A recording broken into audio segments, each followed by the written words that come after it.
Hi. Please go check out the previous Pastor Gauge Your Bearings, guys. Yazi, these things are in the entertainment industry, in movies. The devil is showing his strategy sake against the church, and also what it is that he knows is going to happen with the church in the tribulation later on, where we're going to be elites in heaven, literally looking down at the war on the ground, the turbulence, thanks to the tribulation. And he's doing everything in his power to try and make Christians miss the rapture as a result of knowing what's coming. Okay, very well then. I'm literally like getting a slow puncture because I haven't slept, but I have to finish this now. I'm almost at the end anyway, hopefully. I'm in an airplane now and I feel safe. That's the thing. In this flight, I felt so safe. I felt safe. And however, albeit feeling safe, guess who I was sitting next to in my dream? Again, the symbolism was just stark. I had this friend in high school. We were very tight. She ended up betraying the living daylights out of me using witchcraft. Why did this friend betray me? She was intelligent even more than me. She used to do very well. And she went on to study a very technical science degree and passed it. She interned at an organization and she had a great, bright, prosperous career looking in front of her. However, she belonged to a religion, a Jehovah's Witness cult, basically, from her upbringing, from her youth. And she, as a result of this upbringing, literally could not live. She could not have any fun, and they were very, very rigid. You know, the kinds, like, her parents were so strict. They threatened her with excommunication, if you break your virginity before sex, all that jazz. She was very religious, however, not saved at all throughout school. This friend, despite her big, fat, chunky brains, she was so intelligent. Like, I can't even explain to you how smart that woman was. Despite all of that giftedness that she had, she was told that based on her religion, as soon as a man comes along to sweep her off her feet, she must just down tools and be a stay-at-home wife and go and be a door-to-door Jehovah's Witness knocking on doors. Yeah, so this chick got to have 5 seconds of fame in corporate. She did well, got into a very hard job, hard internship, and then a man was arranged for her. And she got married real fast, real quick. Didn't even invite me. Didn't invite anyone except this one other friend of ours. And I was very disappointed because I thought I was the closest one to her. But anyway, and for me, it was like, oh, what's going on? A year or two after she got married, we reconciled again on Facebook and we were talking. And I could tell that her life was just blocked, stymied. She had to stay at home every single day. At a certain time, she had to go door to door knocking, annoying people, like Watchtower, blah, blah.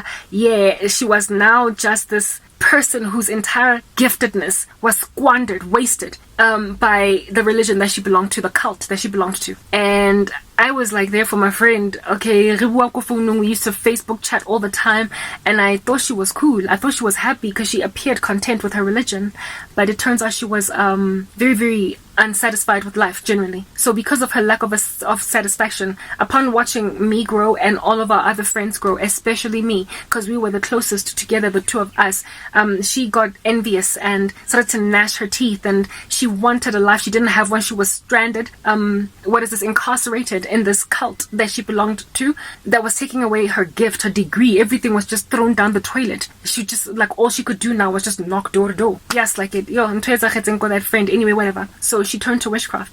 And she was like, I'm not going to be the only one as a stay-at-home wife and a stay-at-home mom that can't use her brain anymore. I can't study. I can't do anything anymore because I am just some religious nut. I'm not going to be the only one. So Garabo must lose everything. She must also just go and marry a man and stay at home 24 hours a day. She did that to me. In the airplane, I was seated next to this girl, and I sent up to God this prayer after that dream. I was like, let's say her name was Boo Boo, okay? I was like, God, why would Boo Boo be involved in the rapture? You know Boo Boo, you know what she did to me. You know Boo Boo is a witch. Why are you showing me and Boo Boo going in the rapture together? And God was like, no, baby. It's not that you and Boo Boo are going in the rapture together. Everybody that you have seen in this dream has been symbolic of something that happened that you might piece the story together.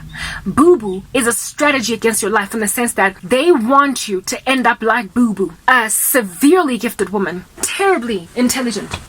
Obadile. She was supposed to go and do marvelous things, but then she got trapped in a cult. And this cult wed her off to some man that she wasn't even all that in love with, and she had to go and make babies for him and knock door to door for the rest of her life and forget about all the glory and splendor that she once had. Mind you, Boo Boo was not only intelligent and richly gifted, she was also fly, like beautiful. Yes, the kind of woman that could have done anything, married any man that she wanted, but she was given a man, and she was taken away from her skills, her gifts, and her talent, and told to be watchtower knocking door to door for the rest of her life, like a waste of a life. That was Boo Boo. Waste of beauty, waste of life, waste of body, waste of smarts, waste. Guys, athletic, gorgeous. Yo, I don't tell them that chick. Yes, like it. Waste because of religious cult activity. And God was telling me, people are trying to make you, Garabo, look like a person that also wasted your beauty, your body, your brains, your girth, your kendo, because you turned to me.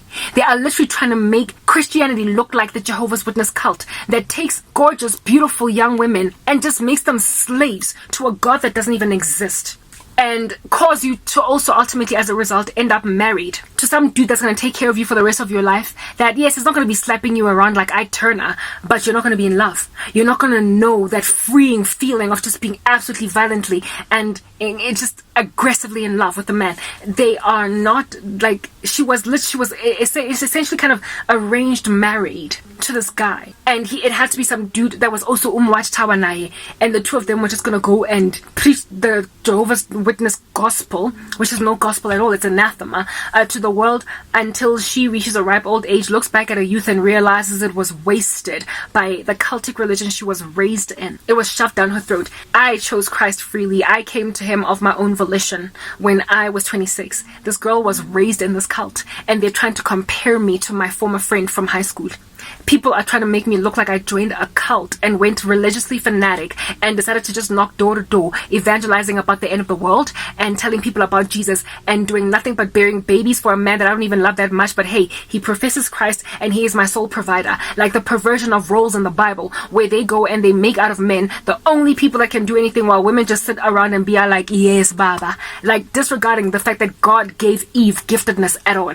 That's what the Jehovah's Witness cult did to my friend, and they're trying to make me my friend. Bakwaza Musadi that is comprehensively gifted by God, like Opakilwe, and just make her some guy's wife. I told you guys that earlier when I started this video. Just convert me into some man's wifey, despite killing that girl ole wa go tumpa di ego skolongo, wa go tumpa kwai ko corporate, wa go bua big haughty matters cuz I'm so smart. But now I'm busy telling people Jesus loves you behind a dude handing out pamphlets at like some, I don't know, evangelistic event while wearing some frock that is all the way down to my knees covering my ankles, and disregarding that I've got a cute body and a feminine shape underneath it all. Like absolutely perverting what God has to say about modesty in his daughters and helper suitable status, like taking it out of context to a point of having a woman bury her talents in the ground, going against the parable of the talents indeed, just for the sake of being religiously submissive to a system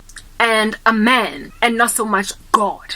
That, dear human beings, is what under heaven was the strategy against me, to make me exactly like Boo Boo, my friend from high school, because of having been raised in a cult. And they're trying to convert a Christian, godly, pious woman's witness into that, when I serve the living God, whereas her God is dead, doesn't exist, disregards the deity of Christ altogether. And yet I belong to the God of the universe, and they're trying to make me look like a religious fanatic that joined a cult and lost all of her senses and wits overnight, and now all she has as an option out of her squalor and her obscurity is to be some man's wifey. Next.